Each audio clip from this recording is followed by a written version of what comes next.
ನಮಸ್ತೆ ಸ್ನೇಹಿತರೆ, ಇವತ್ತು ನಾವು ಸೆಕೆಂಡ್ PUC ಕನ್ನಡ ಪರೀಕ್ಷೆ ಪತ್ರಿಕೆಯಲ್ಲಿ ಸಂದರ್ಭ ಸ್ವಾರಸ್ಯದ ಪ್ರಶ್ನೆಗಳನ್ನು ನೋಡ್ತಾ ಹೋಗುವ. ವಾರ್ಷಿಕ ಪರೀಕ್ಷೆಯ ಪ್ರಶ್ನೆ ಪತ್ರಿಕೆ. ನೀ ತಂಪ ನನ್ನ ತವರೀಗಿ, ನೀ ತಂಪ ನನ್ನ ತವರೀಗಿ. ಎರಡು ವಾಕ್ಯಗಳ ಸಂದರ್ಭ ಸೂಚಿ ಸ್ವಾರಸ್ಯವನ್ನು ಬರೀಲಿಕ್ಕೆ ಇರುವಂಥದ್ದು. ಇಲ್ಲಿ 3 ಅಂಕದ ಪ್ರಶ್ನೆ ಆಗಿರುವಂಥದ್ದು ಇದು. ಈ ಪ್ರಸ್ತುತ ವಾಕ್ಯವನ್ನು ಜನಪದರು ರಚಿಸಿರುವ ಗರತಿಯ ಹಾಡು ಎಂಬ ತ್ರಿಪದಿಗಳ ಸಂಗ್ರಹದಿಂದ ಆಯ್ದ ಹಬ್ಬಲಿ ಅವರ ರಸಬಳ್ಳಿ ಎಂಬ ಜನಪದ ತ್ರಿಪದಿಗಳಿಂದ ಆಯ್ದುಕೊಳ್ಳಲಾಗಿದೆ. ಹೆಣ್ಣು ಮಗಳೊಬ್ಬಳು ತನ್ನ ತಾಯಿಯನ್ನು ನೆನೆದು ಹೇಳುವ ಮಾತಿದು. ತವರಿನಲ್ಲಿ ತಾಯಿಯ ಸಾನ್ನಿಧ್ಯ ಸಂಪರ್ಕಗಳು ತಂಪು ನೆಮ್ಮದಿಯನ್ನು ಹೆಣ್ಣು ಮಕ್ಕಳಿಗೆ ನೀಡುತ್ತದೆ.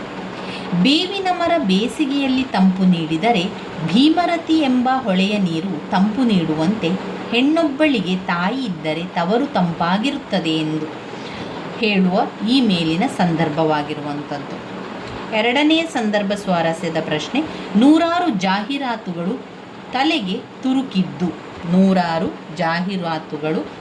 ತುರುಕಿದ್ದು. ಈ ಪ್ರಸ್ತುತ ವಾಕ್ಯವನ್ನು ರಾಷ್ಟ್ರಕವಿ ಎನಿಸಿರುವ GS ಶಿವರುದ್ರಪ್ಪನವರು ಬರೆದಿರುವ ತೆರೆದ ದಾರಿ ಕವನ ಸಂಕಲನದಿಂದ ಆಯ್ದ ಮುಂಬೈ ಜಾತಕ ಎಂಬ ಪದ್ಯದಿಂದ ಆರಿಸಿಕೊಳ್ಳಲಾಗಿದೆ.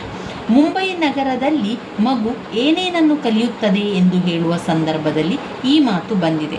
ನಗರದ ಮಗು ಕಲಿಯುವ ವಿದ್ಯೆಯಾದರೂ ಏನು ಅಂದರೆ ಶಾಲಾ ಕಾಲೇಜುಗಳು ಕಲಿಸಿದ್ದು. ದಾರಿ ಬದಿಯ ನೂರಾರು ಜಾಹೀರಾತುಗಳು ತಲೆಗೆ ತುರುಕಿದ್ದು. ರೇಡಿಯೋ ಮುಂತಾದವುಗಳಿಂದ ಕೇಳಿದ ಸಂಗತಿಗಳು ಸಹಜ ಕಲಿಕೆಗಿಂತ ಯಾಂತ್ರಿಕ, ಬಲವಂತದ ಕಲಿಕೆ ನಗರದ್ದು ಎಂಬ ಅಂಶ ಜಿಗುಪ್ಸೆ ಹುಟ್ಟಿಸುವುದನ್ನು ಇಲ್ಲಿ ಕಾಣಬಹುದು. ಮೂರನೆಯ ಪ್ರಶ್ನೆ. ಮಾತೆ ಮರೆತು ಹೋಗಿದೆ ಕಣೆ. ಈ ಪ್ರಸ್ತುತ ವಾಕ್ಯವನ್ನು ಶ್ರೀಮತಿ ಲಲಿತಾ ಸಿದ್ದಬಸವಯ್ಯನವರು ಬರೆದಿರುವ ಕವಿತೆ 2006 ಕವನ ಸಂಕಲನದಿಂದ ಆಯ್ದ ಒಂದು ಹೂ ಹೆಚ್ಚಿಗೆ ಇಡುತ್ತೀನಿ ಎಂಬ ಕವಿತೆಯಿಂದ ಆರಿಸಿಕೊಳ್ಳಲಾಗಿದೆ. ಫೋನಾಯಿಸಿದಾಗ ಮುದುಕಿಗೆ ಹೇಳುವ ಮಾತಿದು.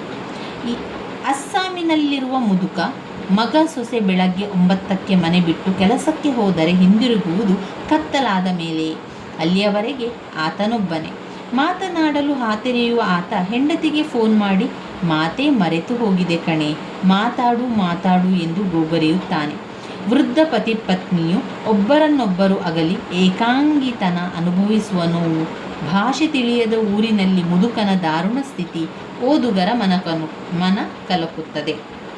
ಇನ್ನು ಬರುವಂಥ ಸಂದರ್ಭ ಸ್ವಾರಸ್ಯದ ಪ್ರಶ್ನೆಗಳು. ಹಾಡುವುದು ಅವಳಿಗೆ ಅನಿವಾರ್ಯ, ಅವುಗಳ ಕರ್ಮ.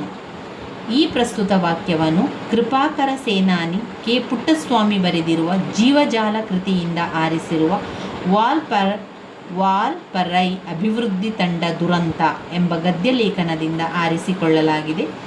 ವಿಷಲಿಂಗ್ ಥ್ರಶ್ಗಳ ಹೀನಾಯ ಸ್ಥಿತಿಯನ್ನು ವಿವರಿಸುತ್ತಾ ಲೇಖಕರು ಈ ಮಾತನ್ನು ಹೇಳಿದ್ದಾರೆ. ವಾಲ್ಪರೈನ ಅಭಿವೃದ್ಧಿ ಅಲ್ಲಿನ ಅನೇಕ ಜೀವ ಸಂಕುಲಗಳ ಮೇಲೆ ದುಷ್ಪರಿಣಾಮಗಳನ್ನು ಬೀರಿದೆ. ಅವುಗಳಲ್ಲಿ ಹಾಡು ಹಕ್ಕಿಗಳು ಬದುಕುಳಿಯುವ ಛಲ ತೊಟ್ಟಿದೆ.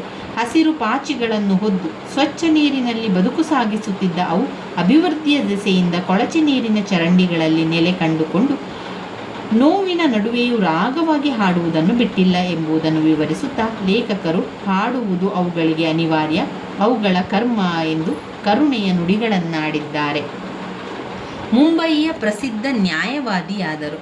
ಈ ಪ್ರಸ್ತುತ ವಾಕ್ಯವನ್ನು ಸ್ತ್ರೀ ಸಂವೇದನಾ ಕಥೆಗಾರ್ತಿಯಾದ ಶ್ರೀಮತಿ ನೇಮಿಚಂದ್ರರವರು ಬರೆದಿರುವ ಬದುಕು ಬದಲಿಸಬಹುದು ಬರಹದಿಂದ ಆರಿಸಿಕೊಂಡಿರುವ ಆಯ್ಕೆ ಇದೆ ನಮ್ಮ ಕೈಯಲ್ಲಿ ಎಂಬ ಲೇಖನ ಗದ್ಯದಿಂದ ಆಯ್ದುಕೊಳ್ಳಲಾಗಿದೆ. ನ್ಯಾಯವಾದಿ ಫ್ಲೇವಿಯಾ ಬಗ್ಗೆ ಲೇಖಕಿ ಈ ಮಾತನ್ನು ಹೇಳುತ್ತಾರೆ. ಬದುಕು ಸದಾ ಅದೃಷ್ಟಗಳನ್ನು ಎಸೆಯದಿದ್ದರೂ 1000 ಅವಕಾಶಗಳನ್ನು ನಮ್ಮೆದುರು ತೆರೆಯುತ್ತದೆ. ಅದಕ್ಕೆ ಉದಾಹರಣೆಯಾಗಿ ಫ್ಲೇವಿಯಾ ಎಂಬ ಹೆಣ್ಣು ಮಗಳು ನ್ಯಾಯವಾದಿಯಾದ ಘಟನೆಯನ್ನು ನೀಡುತ್ತಾರೆ.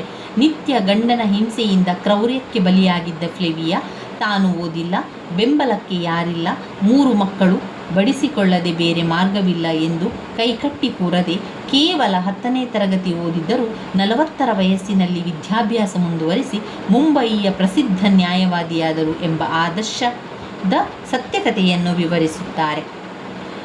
ಮುಂದೆ ಬರುವ ಪ್ರಶ್ನೆ, ನೀರಿಳಿಯದ ಗಂಟಲು ಕಡುಬಂ ತುರುಕಿದಂತಾಯಿತು. ನೀರಿಳಿಯದ ಗಂಟಲು ಕಡುಬಂ ತುರುಕಿದಂತಾಯಿತು. ಈ ವಾಕ್ಯವನ್ನು ಮುದ್ದಣ್ಣನ ತಿರುಳ್ಗನ್ನಡದ ಬಿಳ್ನುಡಿ ಎಂಬ ಗದ್ಯ ಭಾಗದಿಂದ ಆರಿಸಿಕೊಳ್ಳಲಾಗಿದೆ. ಮನೋರಮೆಯು ಮುದ್ದಣ್ಣನಿಗೆ ಹೇಳಿದ ಮಾತಿದು. ಮನೋರಮೆಗೆ ಮುದ್ದಣ್ಣನು ರಾಮಾಶ್ವಮೇಧದ ಕತೆ ಹೇಳಲು ಆರಂಭಿಸಿ ಸಂಸ್ಕೃತದಲ್ಲಿ ಸ್ವಸ್ತಿ ಶ್ರೀ ಮಸ್ಸುರ ಸುರೇಂದ್ರ ನರೇಂದ್ರ ಮುನೀಂದ್ರ ಫಣೀಂದ್ರ ಎಂದು ಕ್ಲಿಷ್ಟವಾದ ಪದಪ್ರಯೋಗ ಮಾಡುತ್ತಾನೆ. ಆಗ ಮನೋರಮೆಯು ಅವನನ್ನು ತಡೆದು ಎದೆಗೆ ಮುಟ್ಟದ ಈ ಕತೆ ಸಾಕೆನ್ನುತ್ತಾಳೆ. ಆಗ ಮುದ್ದಣ್ಣನು ಸಂಸ್ಕೃತದ ಚೆಲುವು ಸೊಗಸು ಹೀಗೆ ಎಂದಾಗ ಮನೋರಮೆ ನೀರಿಳಿಯದ ಗಂಟಲು ಕಡುಬಂ ತುರುಕಿದಂತಾಯಿತು ಎಂದು ಹೇಳುತ್ತಾಳೆ. ಕನ್ನಡದ ಸೊಬಗನ್ನೇ ಅರಿಯಲು ಸಮರ್ಥಳಲ್ಲದ ನನಗೆ ಸಂಸ್ಕೃತದ ಸೊಗಸನ್ನು ಅರಿಯಲಾದೀತೆ ಎನ್ನುವ ಮನೋರಮೆಯ ಮಾತಿನಲ್ಲಿ ಸಹೃದಯನ ಮನದಿಂಗಿತವಿದೆ. ಸಂದರ್ಭೋಚಿತವಾಗಿ ಗಾದೆ ನುಡಿಗಟ್ಟುಗಳನ್ನು ಬಳಸುವ ಸಾಮರ್ಥ್ಯ ಮನೋರಮೆ ಬಲ್ಲಳು ಎಂಬ ಸ್ವಾರಸ್ಯ ಇಲ್ಲಿದೆ. ಮುಂದಿನ ಪ್ರಶ್ನೆ, ಡ್ರೈವರ್ ಅಣ್ಣ ಎತ್ಲಾಗಿ ಹೋದ, ಇಲ್ಲೇ ಇದ್ದನಲ್ಲ. ಪ್ರಸ್ತುತ ವಾಕ್ಯವನ್ನು KP ಪೂರ್ಣಚಂದ್ರ ತೇಜಸ್ವಿಯವರು ಬರೆದಿರುವ ಕಿರುಗೂರಿನ ಗಯ್ಯಾಳಿಗಳು ಕಥಾಸಂಕಲನದಿಂದ ಆಯ್ದುಕೊಂಡ ಕೃಷ್ಣೇಗೌಡರ ಆನೆ ಎಂಬ ದೀರ್ಘಗದ್ಯದಿಂದ ಆರಿಸಿಕೊಳ್ಳಲಾಗಿದೆ. ಈ ಮಾತನ್ನು ಲಾರಿ ಕ್ಲೀನರ್ ಗುಣಗಿಕೊಳ್ಳುತ್ತಾನೆ.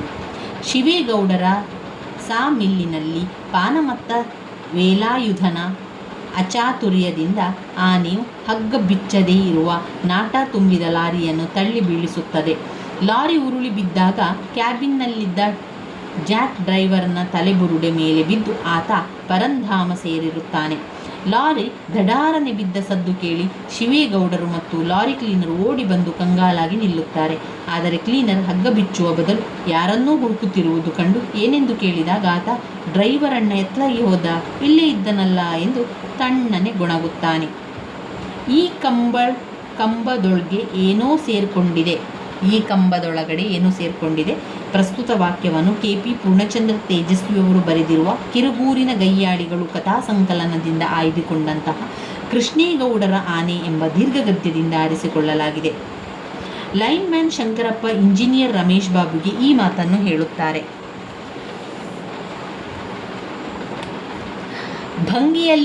ರಿಪೇರಿ ಭಂಗಿಯಲ್ಲಿ ಕುಳಿತಿದ್ದ ತಿಮ್ಮಣ್ಣ ಅಕಸ್ಮಾತ್ ಜೀವವಿದ್ದಲ್ಲಿ ಆಸ್ಪತ್ರೆಗೆ ಸೇರಿಸುವ ಉದ್ದೇಶದಿಂದ ಶಂಕರಪ್ಪನಿಗೆ ಕಂಬ ಹತ್ತಿ ನೋಡಲು ರಮೇಶ್ ಬಾಬು ಹೇಳುತ್ತಾನೆ. ಆತ ಅರ್ಧ ಕಂಬ ಹತ್ತುವಷ್ಟರಲ್ಲಿ ಅವನ ಕೈಕಾಲು ಜುಮ್ಮೆಂದು ನಡುಗಿದಂತಾಗಿ ಅಯ್ಯಯ್ಯೋ ಎಂದು ಕಿರುಚಿ ದೊಪ್ಪನೆ ಕೆಳಗೆ ಬೀಳುತ್ತಾನೆ. ರಮೇಶ್ ಬಾಬು ಓಡಿ ಬಂದು ವಿಚಾರಿಸಿದಾಗ ಇದ್ಕಿಂದಂಗೆ ಶಿಡ್ಲು ಹೊಡೆದಂಗಾಯಿತು ಸರ್, ಈ ಕಂಬದೊಳಗೆ ಏನೋ ಸೇರ್ಕೊಂಡಿದೆ ಎಂದು ಭೂತ ದರ್ಶನವಾದವನ ತರಹ ತೊದಲುತ್ತಾನೆ. ಇವಿಷ್ಟು ಸಂದರ್ಭ ಸ್ವಾರಸ್ಯದ ಪ್ರಶ್ನೆಗಳಲ್ಲಿ ಬರುವಂಥದ್ದು. ಮುಂದಿನ ಪ್ರಶ್ನೆ ಬರುವಂಥದ್ದು 5-6 ವಾಕ್ಯಗಳಲ್ಲಿ ಉತ್ತರಿಸುವಂಥದ್ದು. 5-6 ವಾಕ್ಯಗಳಲ್ಲಿ ಉತ್ತರಿಸುವಂಥದ್ದು ಅಂದರೆ 4 ಅಂಕದ ಪ್ರಶ್ನೆಗಳು ಬರುವಂಥದ್ದು. ಸಂದರ್ಭ ಸ್ವಾರಸ್ಯದ ಪ್ರಶ್ನೆಗಳಲ್ಲಿ 3 ಅಂಕದ ಪ್ರಶ್ನೆಗಳು ಬರುವಂಥದ್ದು. ಇನ್ನು ಬರುವಂಥದ್ದು 4 ಅಂಕದ ಪ್ರಶ್ನೋತ್ತರಗಳಾಗಿರುವಂಥದ್ದು. ಈಗ ನಾವು ಸಂದರ್ಭ ಸ್ವಾರಸ್ಯವನ್ನು ಓದ್ಕೊಂಡಿರುವಂಥದ್ದು.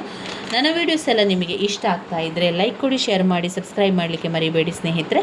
ತುಂಬಾ ಮುಖ್ಯವಾಗಿರುವಂತಹ ಪ್ರಶ್ನೆಗಳು ಇದೆಲ್ಲ ಕೂಡ. ಕೆಲವೊಂದು ಪ್ರಶ್ನೆಗಳು ರಿಪೀಟ್ ಆಗಿ ಬಂದಿರುವಂತಹ ಪ್ರಶ್ನೆಗಳಾಗಿದೆ. ಇದನ್ನೆಲ್ಲ ಓದ್ಕೊಳ್ಳಿ ಸ್ನೇಹಿತರೆ.